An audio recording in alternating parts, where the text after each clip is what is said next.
Nandu, hospital के सामने खड़े होकर फूफू कर रहा है। बीवी बीमार है, अंदर है। क्या हुआ भाभी को? वही औरतों वाली बीमारी। औरतों वाली बीमारी? खर्चा इतना। सिगरेट कितने की? 10 रुपए की। 10 रुपए की? और जेब में कितनी पड़ी? एक और है। मरने के लिए तेरे पास पैसे हैं, लेकिन बीवी को मौत से बचाने के लिए पैसे नहीं है। क्या बक रहा है? ये देख, मौत लिखी है इस पे, मौत। और ये सैनिटरी पैड पे जिंदगी। हंस मत। 2 सिगरेट के पैसे से भाभी को ऐसी खतरनाक बीमारी जो महावरी के वक्त गंदा कपड़ा इस्तेमाल करने से हो सकती है, उससे बचा सकता है। और सिगरेट ना पीने से अपने आप को भी खतरनाक बीमारी से बचा सकता है। यानी कि मौत के पैसे से 2 जिंदगी खरीद सकता है तू, एक अपनी और एक अपनी बीवी की। सोच अब हंस।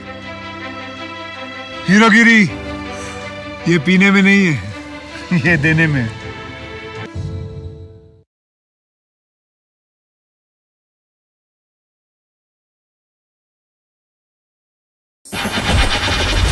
तू मेरी जिद नहीं, जिंदगी थी। बन के जालिम सब तूने बर्बाद कर दिया। तू भी क्या याद रखेगी? जादू तुझे आजाद कर दिया। हमारा लाइफ में लड़की तो आंधी की तरह एलिसन, और तूफान की तरह उजियाई हो गई लिसन। सिगरेट जैसन होला जवानी, पियो चाहे मौत पियो, सध जाई रानी। सिगरेट जैसन होला जवानी, पियो चाहे मौत पियो, सध जाई रानी। हमरा तो मॉडल बहू चाहिए। अच्छा तो कर ली दर्शन, हम आप लोग के सामने बानी। हमार भैया हमों से ज्यादा स्मार्ट हुआ।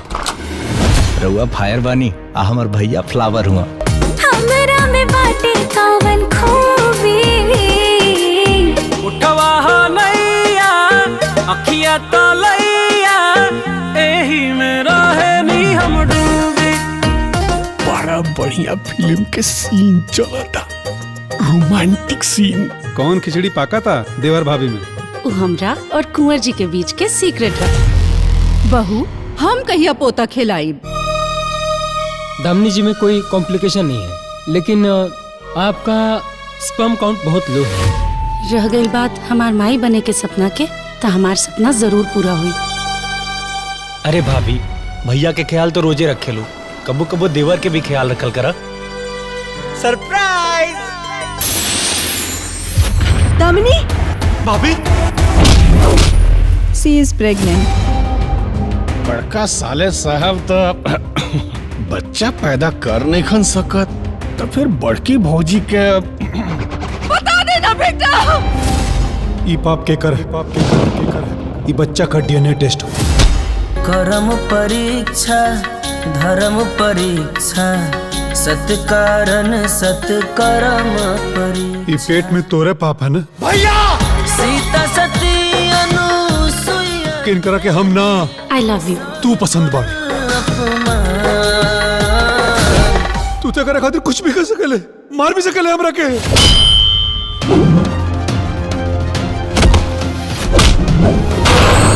रोआ खातिर मोस्ट वांटेड का बा, बेबी या बच्चा।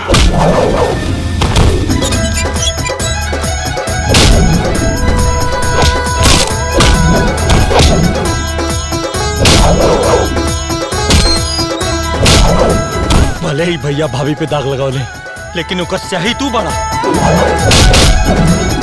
तू भुला तू कि बच्चा हमेशा अपने बाप के नाम से पहचानल जाला। बस हमार बेटा अपना माई के नाम से जानल जाए। नमस्कार दोस्तों, आपने देखना शुरू कर दिया है भोजपुरी बीन। आज आपके सामने भोजपुरी बीन लेकर आया है रितेश पांडे, अमरपाली दुबे, विक्रांत सिंह और रक्षा गुप्ता की एक शानदार भोजपुरी फिल्म दाग एगो लांछन।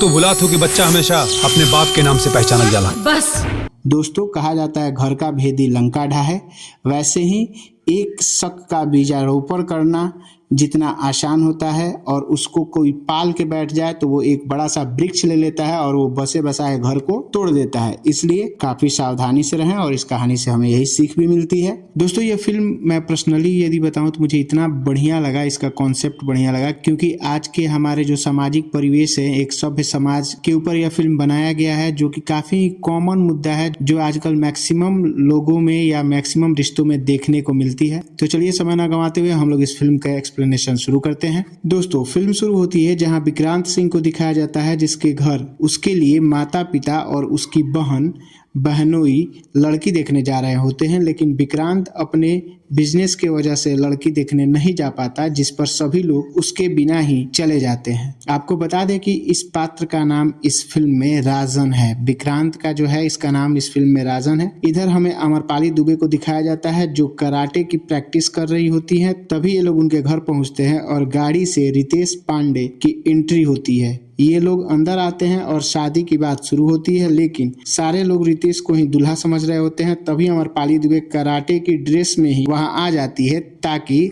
उसे लोग पसंद न करें, लेकिन उस लुक में ही वो लोग उसे पसंद कर लेते हैं और रितेश का परिचय अपने छोटे बेटे कुंवर के रूप में कराते हैं। यहाँ पर दामिनी जो है अमरपाली दुबे का नाम होता है, ये इन लोग को काफी पसंद आती है और इस तरीके से राजन और दामिनी की शादी करा दी जाती है। इधर कुंवर अपने भैया और भाभी के लिए सुहागरात की सेज सजाता है और थोड़ी मस्ती मजाक के बाद वहां से चला जाता है। अब शादी के 2 साल बीत जाते हैं, लेकिन दामिनी को कोई संतान अभी तक नहीं होता, जिससे घर में लोग थोड़ा परेशान होते हैं और डॉक्टर से दोनों दिखाने जाते हैं। तब रिपोर्ट आता है जिससे राजन का स्पर्म काउंट कम होता है, जिसके कारण वह बाप नहीं बन पा रहा है। इस बात को उसके बहनोई सुन लेता है और सबको जाके बताता है कि राजन बाप ही नहीं बन सकता है, जिससे सभी लोग परेशान हो जाते हैं। इधर राजन का बहनोई अपने पत्नी के साथ एक प्लान बनाता है, अपने बेटे को राजन के गोद में दे दिया जाए, जिससे वह राजा की जिंदगी जिएगा और उसकी सारी जायदाद एक समय के बाद उसकी हो जाएगी और हम लोग राज करेंगे। लेकिन इस षड्यंत्र में राजन की बहन उसका सपोर्ट नहीं करती है, जिससे वो नाराज होकर वहां से चला जाता है। सीन शिफ्ट होता है और कुंवर दामिनी को अपने बचपन के प्यार के बारे में बता रहा होता है कि कैसे उसे एक लड़की से अपने बचपन में प्यार हो गया था, लेकिन उसके पिताजी का ट्रांसफर हो जाने के कारण वो लोग वहां से चले गए। लेकिन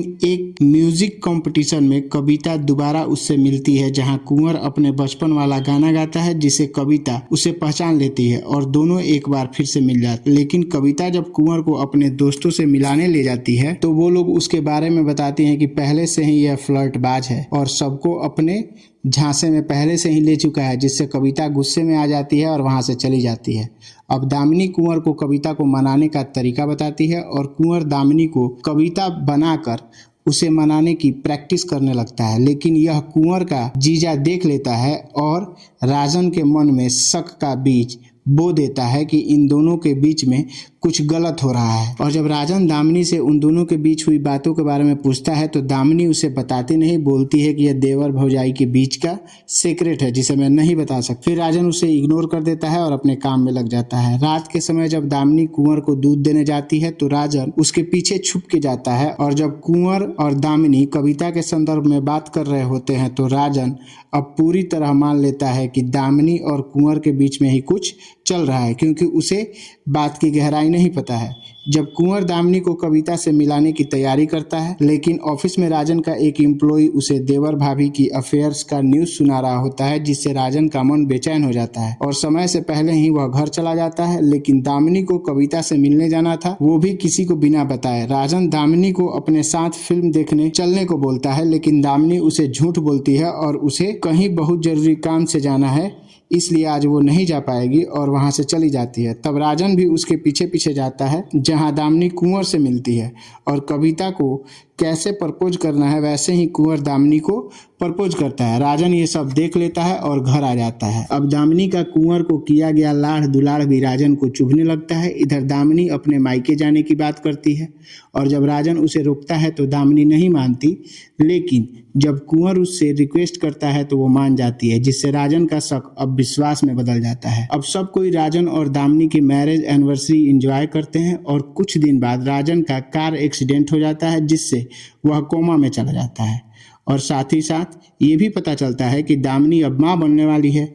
यह बात उनके जीजा को पता चलता है, जिससे कि वो अपनी नई चाल को चलने का मौका तलाशने लगता है और राजन की जगह खुद ऑफिस जाकर अपना दबदबा बनाता है और दबा के गबन करता है और अच्छी खासी रकम जमा कर लेता है। लेकिन जब कुंवर ऑफिस जाता है तो उसे सारी बातें पता चल जाती हैं, जिससे सारा कारोबार अब कुंवर अपने हाथों में ले लेता है। इधर राजन को होश आ जाता है, जिससे सभी लोग काफी खुश होते हैं। लेकिन यह खुशी ज्यादा देर तक नहीं टिकती, क्योंकि राजन दामिनी के कोख में पल रहे बच्चे को कुंवर का बच्चा बताता है और इस लांछन के वजह से अब घर में भूचाल आ जाता है। और जब राजन इस सब के साक्ष्य के रूप में अपने जीजा को खड़ा करता है तो सबको समझ में आ जाता है यह अविश्वास का वृक्ष जो दिख रहा है उसका बीज किसने बोया है। अब बात डीएनए टेस्ट पर आ जाती है, जिस पर दामिनी मान जाती है और डॉक्टर डीएनए टेस्ट के दौरान बच्चे की जान को खतरा भी हो सकता है ऐसा बताता है। लेकिन राजन कुछ नहीं सुनता और वो डीएनए टेस्ट कराने के लिए रेडी हो जाता है, जिस पर दामिनी भी अपनी पवित्रता सिद्ध करने के लिए वो डीएनए टेस्ट कराने को मान जाती है। और जब रिपोर्ट आता है तो राजन खुश हो जाता है कि उसका शक गलत था, दामिनी के पेट में पल रहा बच्चा उसका ही है। लेकिन अब दामिनी राजन के लगाए उस लांछन के वजह से उससे तलाक लेना चाहती है और तलाक का पेपर देकर घर छोड़कर चली जाती है। और जब कुछ दिन बीत जाता है तो राजन दामिनी के घर कॉल करता है, लेकिन दामिनी के पिता बताते हैं कि दामिनी घर तो आई ही नहीं है, जिससे सभी परेशान हो जाते हैं और दामिनी को ढूंढने की कोशिश करते हैं। तभी कुंवर को याद आता है कि दामिनी अक्सर गोरखपुर के एक वृद्धा आश्रम में जाया करती थी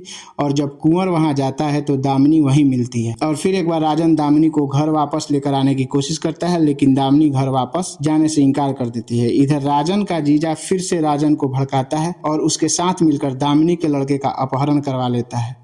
और अब दामिनी अपने बच्चे के लिए परेशान हो जाती है और राजन के घर आती है, लेकिन राजन साफ मना कर देता है कि उसे कुछ भी नहीं पता। फिर सीन शिफ्ट होता है और एक गोदाम में, जहां कुछ गुंडे राजन के बच्चे को राजन और उसके जीजा के कहने पर अपहरण करके रखे थे वहां जाता है।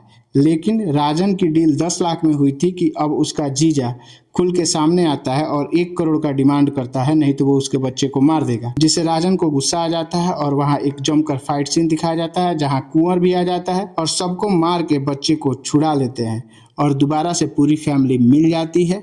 और इसी के साथ इस कहानी की हैप्पी एंडिंग हो जाती है। दोस्तों, कहा जाता है घर का भेदी लंका ढाहे, वैसे ही एक शक का बीजारोपण करना जितना आसान होता है और उसको कोई पाल के बैठ जाए तो वो एक बड़ा सा वृक्ष ले लेता है और वो बसे बसाए घर को तोड़ देता है। इसलिए काफ़ी सावधानी से रहें और इस कहानी से हमें यही सीख भी मिलती है।